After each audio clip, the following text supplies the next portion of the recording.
we're going to make lasagna, chicken lasagna. So, ito ating ingredients. Lasagna sheet, of course, chicken tenderloin, portobello mushroom, green peas, carrots, local spinach, and asparagus. Yung asparagus is optional. So, kung may asparagus kayo, okay lang. Kung wala, is okay. So, let's start.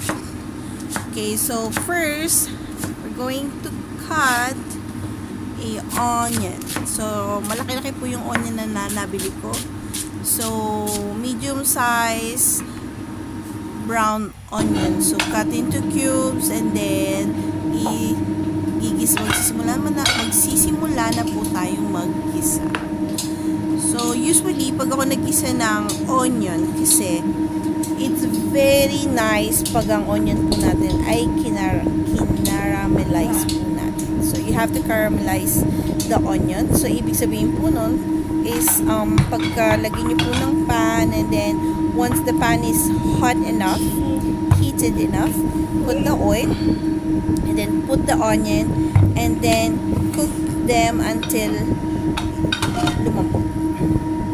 Put salt and pepper, and then ganun po. Yan, naglipat lang po ka ng kamay. So, para makita better view. So, yes. Nilagay na po natin yung isang buong onion. I cut it into cubes. Salt and pepper. Kasi po, iba po talaga ang lasa. Saka mas masarap kasi ang onion na may salt and pepper.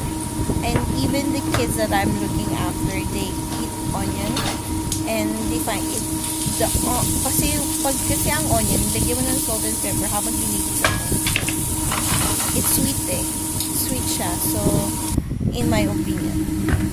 So, next, after po natin gisahin yung onion at once, or habang ginigisa natin ng onion, gigisa ko na, ikakat ko na ang ating portobello mushroom.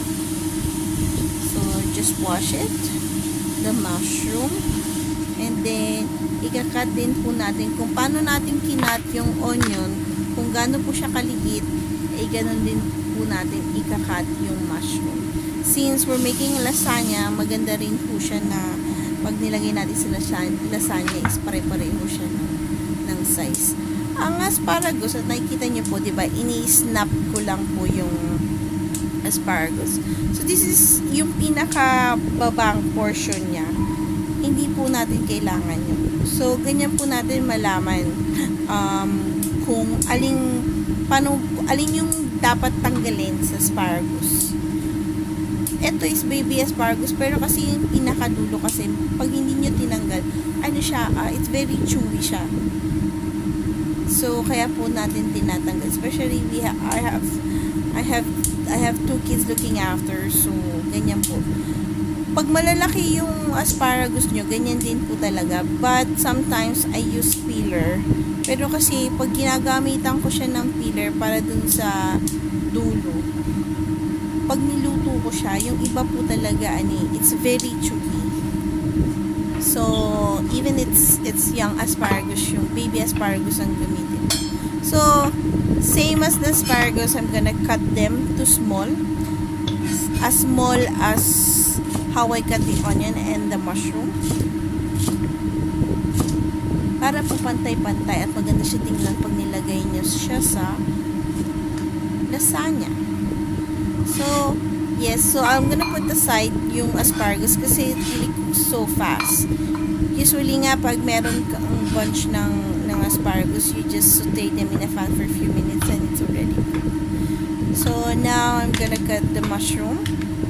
The portobello mushroom. If you were wondering if you can use a different kind of mushroom, yes, of course. It's just that I find that the portobello mushroom first is available po kasi siya ngayon sa store today nung binili ko siya. So, yun ang binili ko, and hindi naman siya ganun kamahal. Minsan kasi mahal, so hindi ko talaga siya ginagamit. Hindi ko siya binibili. Pero kung available naman siya and has value of your money naman at hindi ganun kamahal, so go, bumili ka. And kasi yung lasa niya is really nice with the creamy and asparagus and the chicken. Masarap po talaga siya. Kung napapansin nyo, wala pa yung chicken. Hindi ko pa po nilalagay. Diba yung iba, usually, sa mga nakikita nyo pong nagluluto, nilalagay muna yung onion, tapos lalagay muna yung chicken, and then the rest. Sa akin po hindi. Una sa lahat, ang chicken na gagamitin ko is tenderloin. So, once you're using chicken tenderloin, for me, is very easy to cook kasi ang chicken tenderloin. I don't want it to be chewy. Lalo na po, I have kids. Especially po yung bunso namin.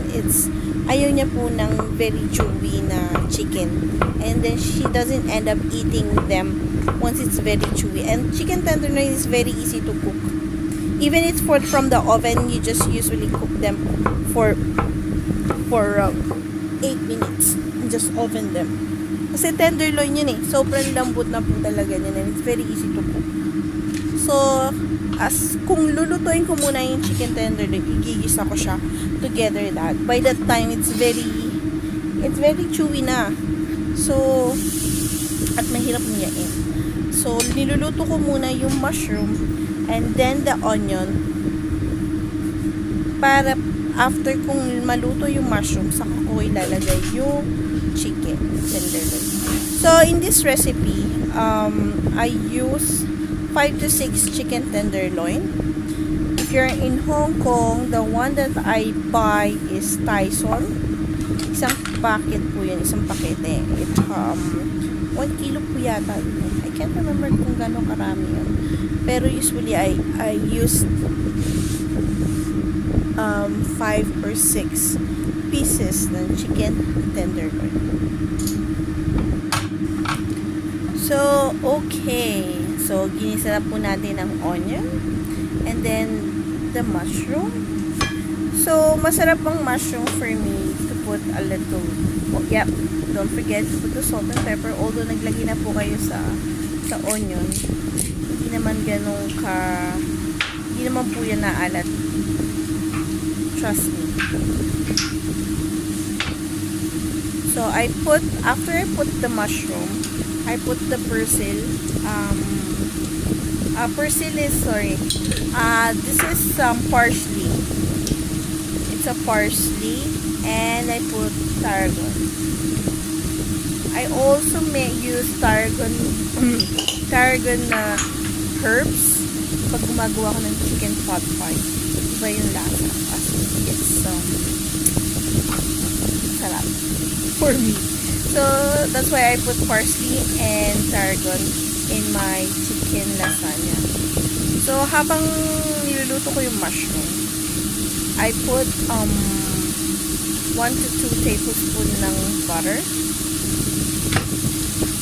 because ang mushroom, kung niluto mo siya sa butter, diba, masarap siya. It's the flavor and yung lasa ng mushroom, it's not very rich, but it makes the flavor rich. Taste rich. So, yun po. Sige, gisa na natin ang mushroom. Papakita po natin yan. So, nakita nyo na po, malambot-lambot na yung onion at yung mushroom. So, lulutuin lang po natin to, ha. So, habang natin ginigisa yung mushroom, hinaan ko na, minsan hinihinaan ko pag sobrang mainit na yung pan. Or pag kailangan naman siya na mabilis, nilalakasan. So, nakita nyo po na nilakasan ko yung pan. Once you're cooking meat, for me, lalaksan ko yung pan. Kasi, pag mabagal yung luto, pag mahina at hindi ganun kainit, hindi naluluto at nang maayos ang meat. So, yung chicken tenderloin, I slice them and cut them into cubes. Or just slice them very thinly. Pwede na yun. And then, wait until it turns white. Pag yung chicken nag-turns white na, pwede na yun. Tapos haluin nyo na siya together with pagsamahin nyo na yung mushroom and then yung onion. Kasi nung bago ko inilagay yung chicken, I put aside the mushroom and the onion sa side ng pan. And then, since, yes, I just put the garlic later on. Kasi ayoko ng burn on garlic. So, yes, that's how I make it.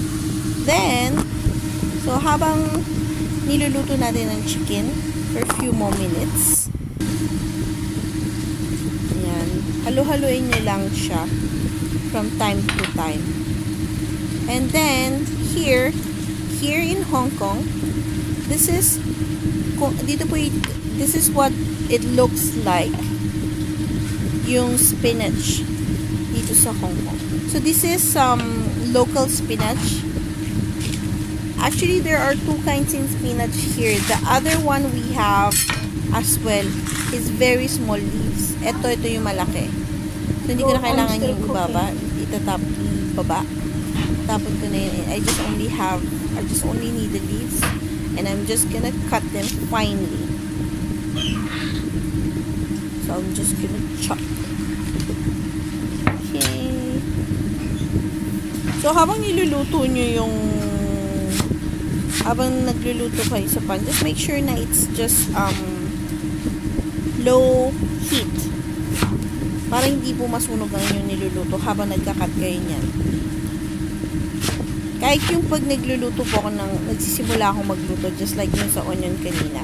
Once it's hot na yung pan niya, and then I put the mushroom, I put the onion, then ito turn down ko na po yun, tapos lulutuin ko na. I'm just gonna cook the onion gradually. And then once it's starting to para siya nagsisilver or para siya nagsisi-through, then I put the mushroom. Tapos habang ninigisa mo yung mushroom, and then saka mo lagyan siya ng butter. And then once na na-melt na yung butter kanina, 'di ba? Once na naubos na yung butter, nag-melt na siya together with and mix it thoroughly with the mushroom and the onion. And then make the heat medium again, and then once it's hot, then lagyan niyo na po yung chicken. As you see, once you put the chicken, it's gonna turn white. So ilalagay na natin yung asparagus. Tapos haluin ko lang siya, and then isasama ko na rin yung spinach.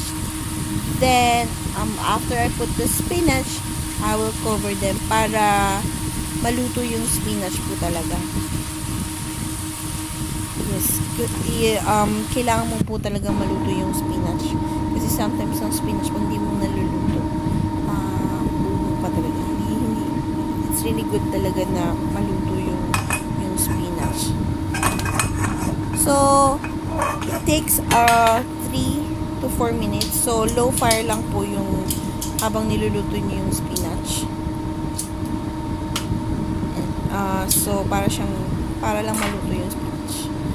So, as you see, I took another small pan. Yan, binuksan ko na kasi yung yung stove namin kasi ang hirap buksan yung stove namin. It's really hard to So, yes. So, because what I'm gonna make now is the next component for making a lasagna. So, we are making a bechamel. So, okay. So, my butter needs actually around 50 grams. Diba pag bumibili tayo ng butter, there's line. So, usually 50, another 50. May kita mo kung gano'n karami. So, 50 grams. 50 grams of butter. So, you put the pan, the saucepan. Make sure you have a wire whisk. Pag wala, I'm not sure. I find it's very easier and to make a bechamel with a wire whisk.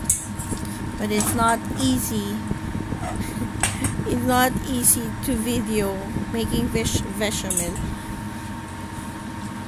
with one hand with your camera and one hand mixing your bechamel. So, yeah. So, yun nga. Mahirap po talaga maggumawa ng bechamel na isang kamay mo gamit. Mag-video, tas yung isa nagmimix. So, yes, it's really better advice ko na gumamit ng Bar West. So, after I put the 50 grams of butter, so while it's starting to melt, I put 2 tablespoons of flour. So, mix nyo siya. So, yung texture na kailangan natin is, nagdagdag pa ako ng flour, is, it should be look like a paste. Para siyang, custard paste. Para siyang, nakikita yung palaman ng braso de Mercedes. Ganun. And then, after that, then you put the milk. So, we put the milk. Usually, ang nakakagawa ako nito is yung isang box ng milk na ganyan yan, isasama mo lahat yan. So, marami ka na magagawang bechamel na. So, usually, you put the milk slowly, gradually, paunti-unti. Kasi, pag binigla nyo, mahihirapan kayong i-mix lahat. So, magkakaroon siya ng lump. So, talagang slowly nyo siya talaga lalagay yung milk. So, and then, halo-halo lang, yung gilid-gilid, halo-halo. As you can see, the fire is just medium, and some na mga nakadikit sa gilid is, haluin nyo lang, para hindi nagdidikit yung gilid. So, of course, you still put salt and pepper, parang si Gordon Ramsay lang po yan. Never forget the salt and pepper. And, when I make a bechamel, actually, this way of bechamel,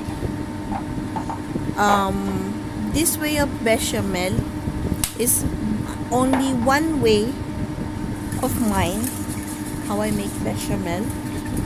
So, yeah, nakita niyo yung nilagay ko. It's ground cloves. So, as I said, isa po to sa mga way ko kung paano gumawa ng bechamel. This is the fastest way. Pero meron po akong isang way na ginagawa. And hopefully, maybe one time, ay pakita ko sa inyo kung paano ko ginagawa.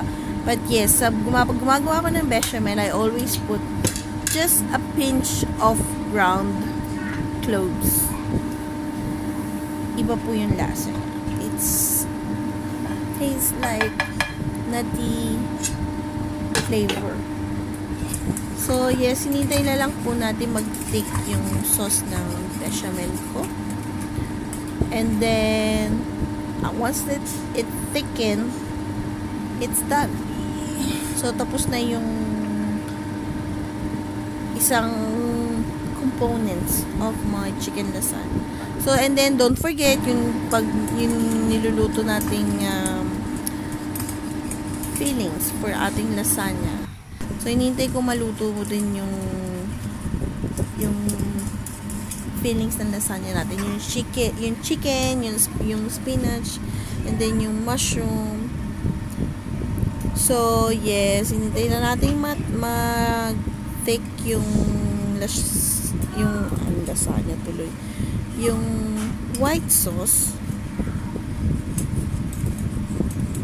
Pag nag-thick na siya, then just turn it off. Hindi naman po kailangan thick lang. Basta para siyang sauce. Sauce po talaga siya. Runny sauce. Pwede na yun. Kasi pagkatanggal mo yan sa fire, and then habang gumagawa ka na ng lasagna, may kita nyo kakapal.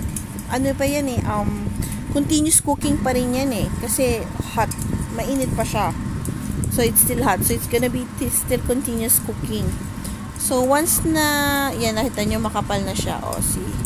O, diba? O. So, that's already good. So, turn off the heat and then put them on the side. For sure, pag it's gonna be more thicker later on. So, we're probably gonna add more water, more milk to make it more sauce type texture. So, yes. So, ito turn off na natin ang light. Then, here you go. Ito na po yung meat. You see, ang mushroom. Ang spinach is cooked already, and even our mushroom. And the chicken are cooked as well. Just how I want it. As you see, yung recipe po pala natin kanina, kung napapansin nyo, it says green peas. Yung green peas ko is from a jar. So, ilalagay ko na lang siya after. So, pag nilagay ko yung meat, saka sasamahan ko na lang ng 2 tablespoon ng green peas. So, you will see. Why I did not cook the green peas? First of all, yung green peas po na... hold on. So, balik muna tayo dito. So, as you see, I put sauce first sa lasagna. So, in any lasagna that you're gonna make, your sauce, you're gonna put the sauce first. And then, sa kanya po ilalagay yung lasagna sheets. Okay? Always remember. So, yan. We're making layers. So, the sauce, the lasagna sheet, or else kasi hindi maluluto. Why? Because hindi maluluto at didikit lang siya, mag-i-stack lang siya dun sa ilalim. So, yes. So, the sauce, the white sauce, and then the lasagna, and then the filling.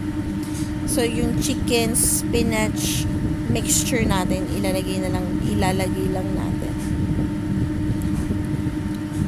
So, as you see, balik tayo dun sa green peas. Yung recipe ko is with the green peas. So, yes. Why I did not cook them together nung niluluto ko yung filling? Kasi, yung green peas na ginagamit ko, they call it petit pot. It's because it's very young green peas. Kung i-compare mo siya sa ibang green peas na binibili natin na malalaki, ito hindi. It's very small. At ano siya, parang batang green peas. As in, baby green peas siya. And it's very soft. Kaya kung isama ko pa siya sa ginigisa ko, madudurog lang po talaga siya. So, it's not advisable. Magmumukhang mushy lang po yung chicken lasagna natin. So, kaya inilagay ko lang siya. I put 2 tablespoons every layer. So, yun. Ganyan lang po. It's very easy. So, we're layering now the lasagna. So, this is the second layer. And as you see, the green peas, and then I spread some of the cheese. So what cheese that I make is I put is Emmental. Why? You can also put Parmesan. It's just that my employer loves Emmental cheese. This is what they wanted, and sometimes I use Parmesan, but they still like the taste of Emmental because it's not too sharp taste and it's not too rich. It's very how can I describe Emmental? It's like mozzarella, but yeah, they still prefer the Emmental cheese. Para din siya mozzarella actually in lasa, pero it still has distinctive taste that I cannot describe. Yes. Para siyang hindi naman blue cheese eh. Hard to tell. But anyway. So yes, my employer prefer using Emmental, not the Parmesan. So yes. This is pang ilang layer na ba natin to? Isa, dalawa. So this is the 3rd layer. So after nating ilagay yung, so I think this will be, hindi ko maalala kung ito na ba ang last. This would be the last layer, yes. And then, so as you see, so 1, 2, 3. So this is the 3rd layer. So lagyan na natin lahat ng filling. So yun. So this is, para kasi, ang lagayan po kasi ng aking lasagna is pa-oblong. So kailangan ko siyang kailangan umangkop yung sukat nung lasagna sheet or mag-shape siya dun sa lagayan. Kaya pinuputol-putol ko But it's not gonna change the taste or look. Pareho po yan pag nagluto, mag-flat lang siya ng pusa. And then, may natira pang emmental. Nilagay ko lang siya sa gilid. And then, the rest ng white sauce nyo, ilalagay nyo sa ibabaw. So, sometimes, just like what happened now, yung sauce, yung white sauce that I just made, nag-thick siya. Yeah, it gets more thicker. So, you can just put a milk and then mix them up. It's fine. It's not gonna be lumpy once you did it right. As you see, look, did you see any lumps? No. So, ayan po. Nandiyan na po yung, ayan, nilagay. I just pour yung ating bechamel. Yeah, masyado po talaga siya thick for some reason. So, and then, I have on the top, masarap ang lasagna. Your lasagna is yummy pag meron siyang mozzarella sa ibabaw. So, I just put a, yeah, I still have left few more, bechamel sauce at ilalagay ko po yun sa ibabaw. And then, I'm just gonna spread the cheese all over on the top. So, excuse me po. So, yes, ilalagay ko yung mozzarella cheese on the top. Ang cheese na binili ko, it's a mixture of mozzarella and cheddar. And then, wag naman po sobrang crazy maglagay ng cheese. I know it's very yummy pag maraming cheese, but too much is not good. It's gonna hurt our gallbladder, that's for sure. Hindi naman, pero yung tama lang naman.